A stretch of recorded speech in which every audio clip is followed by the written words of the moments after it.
All right, you're welcome back. I'm glad to also know that you are there.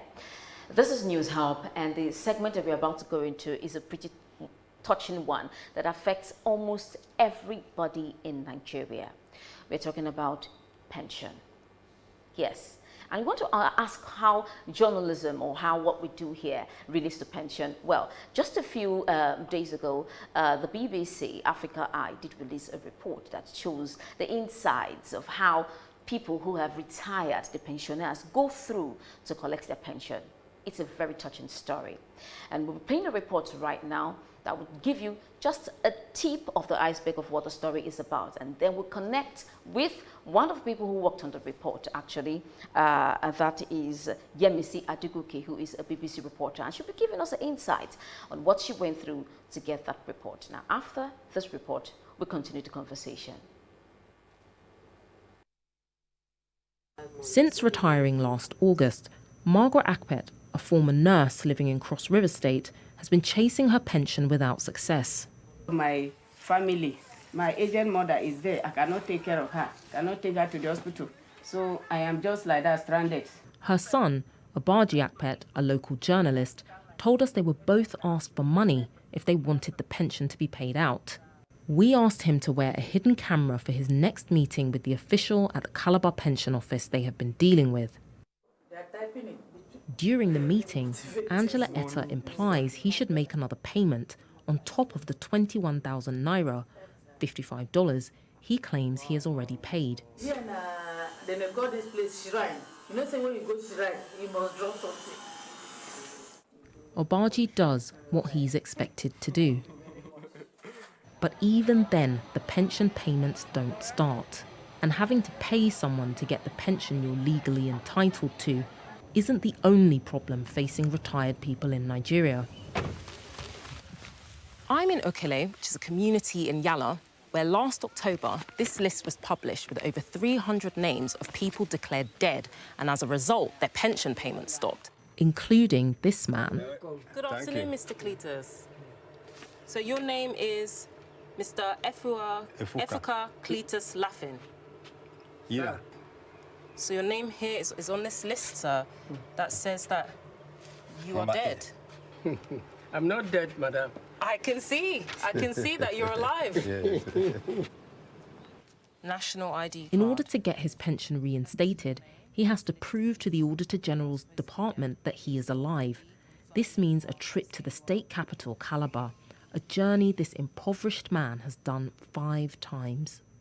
Across the country, and for many different reasons, retired people are being denied their hard-earned pensions. In fact, in 2019, 400 billion naira was owed to pensioners. Last November, many other pensioners, tired and frustrated by delays to vet them and reinstate their pensions, protested outside the offices of the Auditor General, Mrs. Franca Enoch, in Calabar. Retired nurse Epeyong Ewa was involved in the protest and is still angry at how the pensioners were treated. No honor given to them. They are being treated as beggars on the street for their own civil rights. Following the filming of this investigation, journalist Obaji Akpet's mother, Margaret Akpet, began receiving her pension. Efika Cletus still has not been paid and has no idea when or if he ever will. We put the findings of the Africa Eye investigation to Mrs. Angela Etta and Mrs. Franca Enoch and asked for their comments. They have not responded.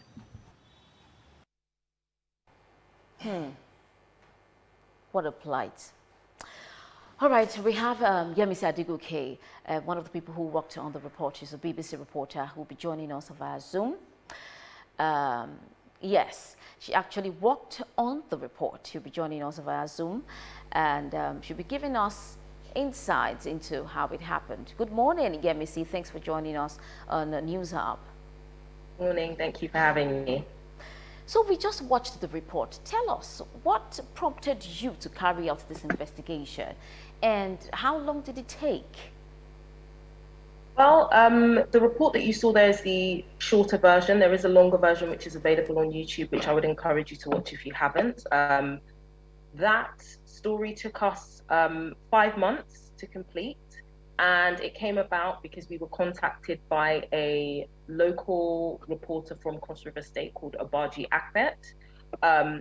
He'd had a personal experience dealing with his mother, who had not been paid her pension despite retiring, who you saw in the film just there. So he told us about this story and hinted that there could be something deeper for us to look into. So we started doing some research. We went to Cross River, found that this was something that was impacting a lot more people. And while we did focus this investigation on Cross River State, we are aware that this is a nationwide issue. And since the documentary has come out, we've heard from people across the country and actually across Africa telling us that this situation, you know, they've got family members that are facing this situation, they're in this situation, you know, so it's a very, very widespread problem. You know, let me see, just on this same show yesterday, we did look at the plight of pensioners in Nigeria. We actually had a few, we had one of our aged pensioner in the studio yesterday, and then you could see the pain on his face. He's talked about his pension being owed. He's been owed millions of naira as we speak, and that is the case across the board. It cuts across virtually every facet of every sector in Nigeria. Let me see. You did go to Calabar, which was more like your case study. Why Calabar? Simply because that was where Obaji Akpe, our assistant producer, was from. And he brought us that story. So we thought that that would be a way for us to go into the story. But as I said, we have definitely heard, you know, multiple stories across the country of this situation repeating itself. And as you said, you know, the people that we met in the film, some are, you know, visibly elderly, quite sick, had been paying into these pension schemes, had been working and serving, you know, this government for, you know, or the state rather, for, you know, decades in some cases. And it's not just about their money being withheld. Even the process to sort of prove that they're still living and are entitled to this money is extremely dehumanizing. It's extremely, you know, seeing people being intimidated, being disrespected. I mean, in Nigerian culture, we pride ourselves for revering our elders, for treating them with dignity, treating them with respect. And that is just not what we were seeing in reality. You know, we're seeing people sleeping outside, elderly people, sick people, sleeping outside, having to borrow money to travel, you know, 5 hours on public transport to prove that they were alive. I mean, it was really, really eye-opening. And to know that this is happening across the country is something that should concern everybody. Yeah, me see. When I watched this report, I began to think to myself, is there a link between the harrowing experiences of these pensioners and those who are actually helping to perpetrate the acts, the agents of government, the civil servants in the office, in the sense that this person sees this 70-year-old, 80-year-old, 90-year-old man going through the stress of traveling kilometers down to come collect a paltry amount of money, and the person thinks, oh, I think I better amass wealth for myself so that when the tables turn, I know that I have enough not to suffer as much as they have suffered. Could that be one of the reasons why some of these agents of government or civil servants perpetrate such acts? I think that's a really good point. It's a really interesting point. It's a really valid one. And it's something that we heard one of the people that we interviewed, a business journalist by the name of Jerry Uwa, he made that link. He said that that's something that he believes is the cause, or one of the causes, or a contributing factor, because, you know, as you said, these people are seeing what's happening towards the end of their careers, and they're thinking, I don't want to experience that. I mean, we can't make a definitive statement to say that that's the case, but I'm sure it's not helping. If you're working and you're seeing, you know, in some cases where people are being owed salary for months, and then towards the end of their careers, there could be the potential that they're not actually going to receive any money. Of course, people are going to start thinking, you know, how do I insure myself against this? How do I make it so that I don't end up in that situation? So while we can't definitively say that this is why, I'm sure it certainly doesn't help. And I'm sure a part of the report that I saw, I mean, it was established that it isn't the clerks that perpetrates this act, that there is a high level involvement in all of these activities. Now, the report is out by the BBC. How far do you intend to take this, and what do we hope to achieve, and how far do we intend to follow through to ensuring that things are done right in this sector? Well, we've had a really great reaction to the piece. It seems to have resonated with a lot of people across the country, and it sparked a real conversation about the pension scheme among elderly people and younger people, because obviously if they're seeing this, people can't afford to be paid their pensions now, especially considering the current economic climate that we're in. There's zero guarantee that you as a working person, even if you're 20 or 30, will receive your pension. There's zero guarantee of that. So it sparked a big conversation about, how can we fix things, which is what we wanted. We wanted that conversation to start. I mean, we're yet to hear anything from the government. We did send out a right of reply to everybody that was mentioned in the film and to the Cross River State government. We haven't heard anything back yet, but we are hopeful that we will get a response and that we will hopefully hear about the steps that they are taking to try to rectify this problem. Nigerian media, I mean, we've put out an investigation, but there's still a lot more work to be done. So there can be follow-up stories done by other outlets, by our outlets. This is not an issue that's going away anytime soon. So we have to keep, the awareness out there, and we have to keep these conversations going. All right, let me see. I'm going to ask if you got the right collaboration, tying it to International Press Freedom Day, if you got the right collaboration between the victims, who are the pensioners here, and of course the alleged perpetrators, which are the government officials. But let's go for the short break, and when we come back, you can get to answer that question.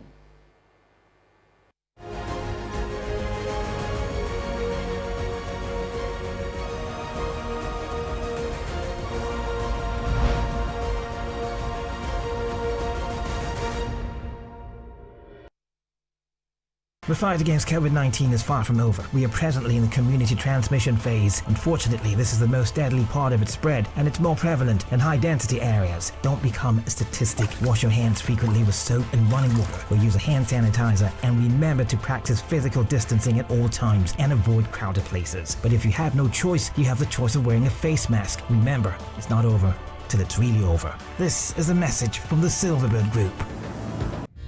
For more news stories, kindly visit our website www.silverbirdnews24.com. You can also watch trending news videos on our YouTube channel. We are just a click away on WhatsApp, Instagram, Twitter, and Facebook. Get the news in your palm on your mobile phone by downloading Silverbird News 24 from your Play or App Store. File in your witness report on our website or send an email to silverbirdn24@gmail.com.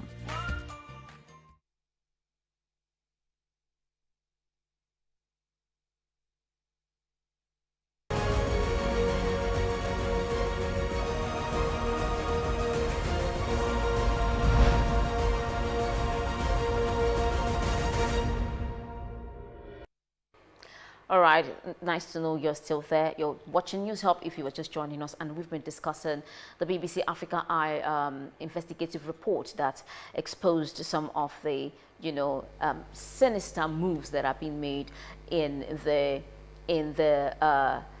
for pensioners not getting, what is needed for them to get to live their lives. And before we went on the break here, I was asking, tying the report that you did to the International Press Freedom Day, which held May 3, I want to know what your experience was like on the field.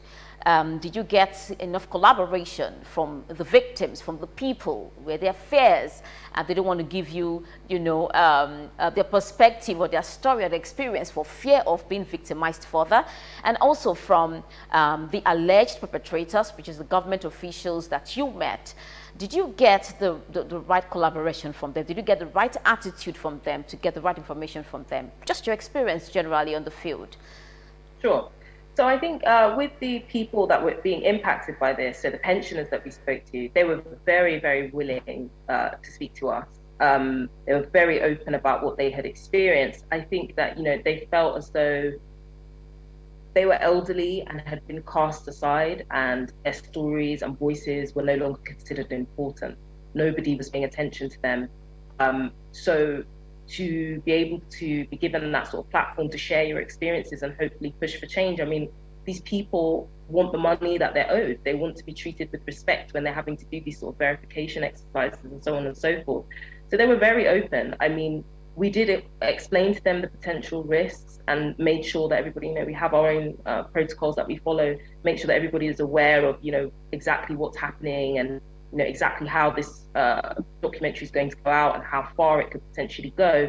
But I mean, they were happy to do it, and they felt comfortable. And we've spoken to the people that were featured in the documentary since, and they're very happy with it, which is very important to us. We wanted to make sure that we told their story sensitively, gave them the dignity that they had been denied, and ensured that we were able to sort of amplify their voices.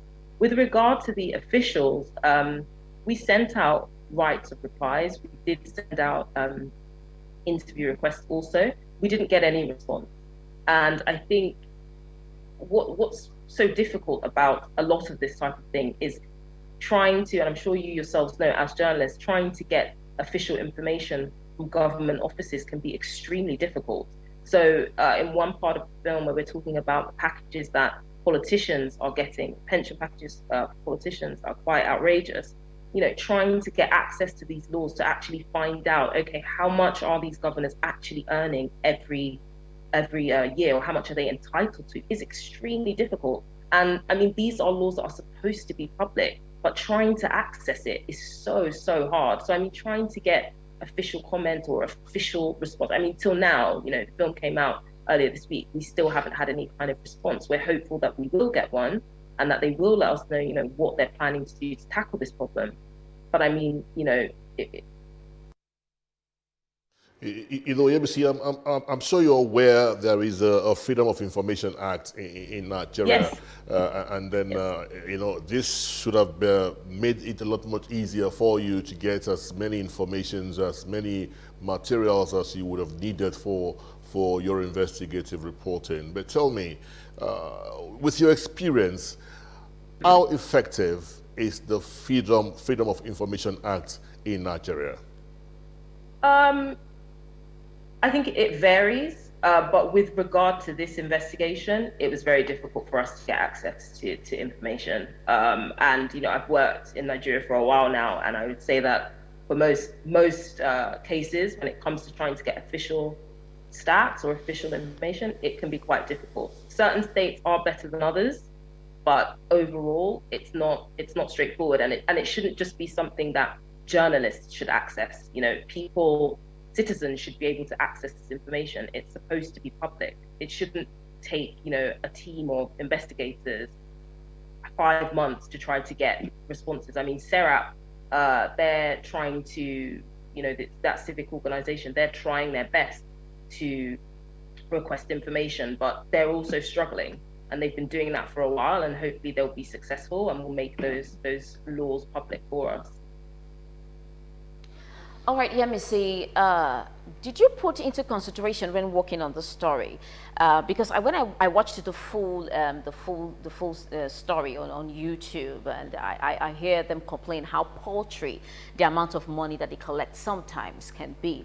Did you put into consideration when working on the report at any point in time of the pension, the revised or the current Pension Act, which stipulates that that it is 8% for the employee, then 10% for the employer, in contrast to the 7.5 contributory pension that held during the time of those people? Because you're looking at their age now. These guys are in their 60s, 70s, 80s, and 90s.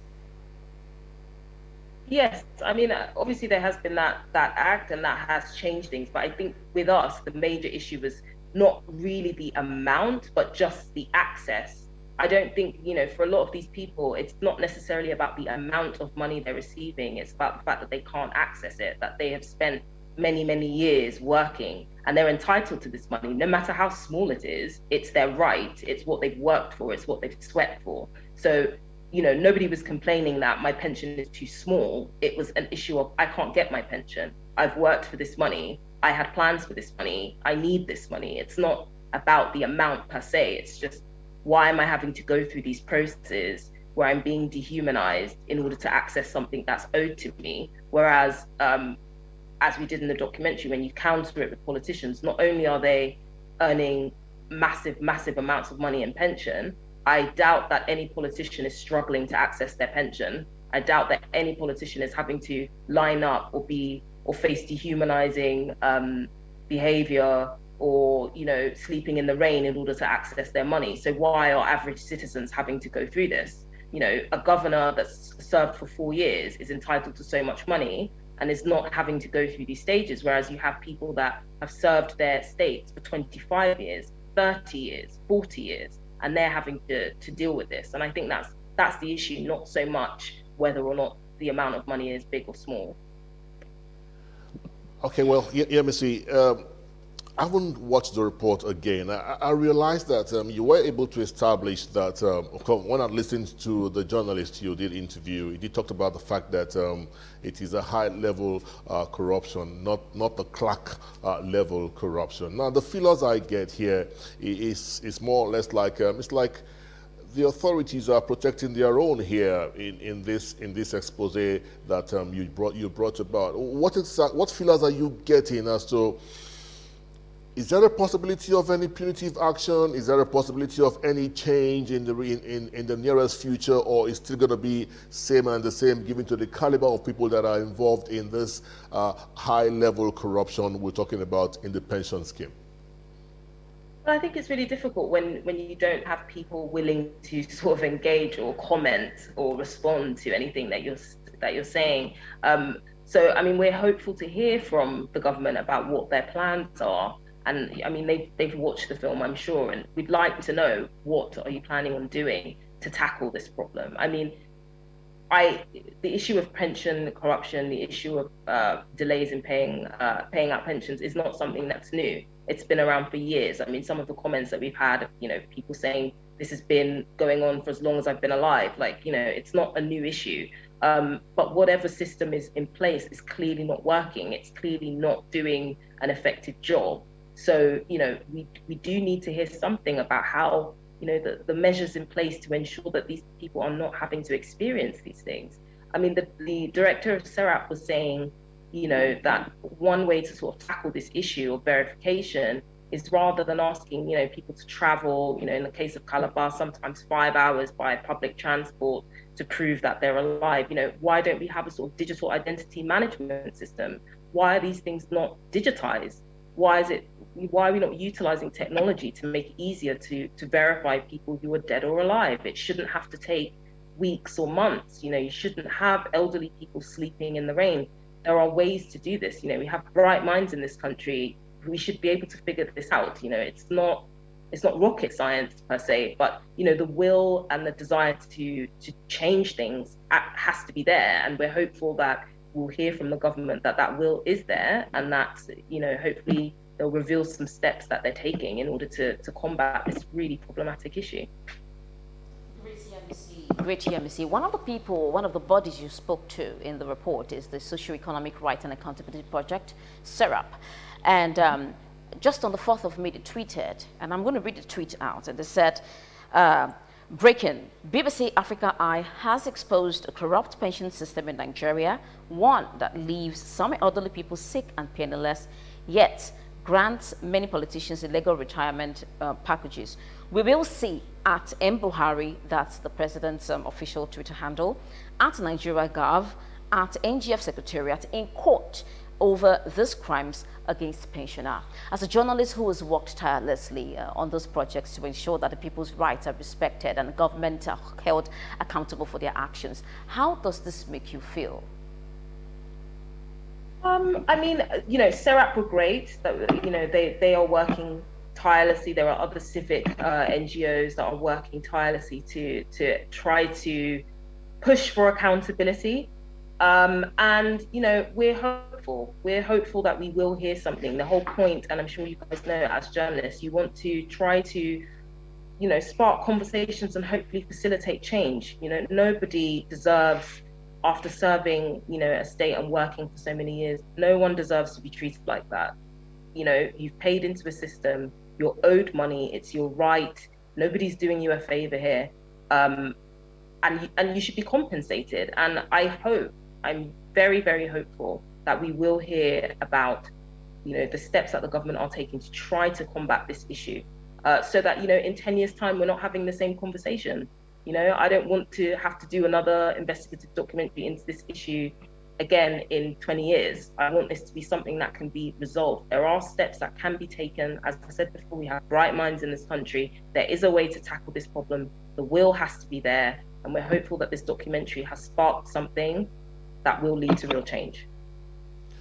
Yemisi, we really have to let you go at this moment, but not before this question. It is, we're looking at World Press Freedom Day. You work in, some could say in a Sena clan where there seems to be some level of freedom of the press, but then I know that there is no total freedom of press everywhere in the world. The Khashoggi story is still still comes to mind when we talk about press freedom around the world. So just give me an assessment. How do you see the Nigerian press, and how free do you think the Nigerian press is at the moment compared to where you're coming from?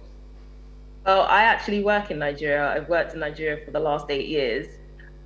So I'm based here. And I think that the Nigerian media gets a bad rap.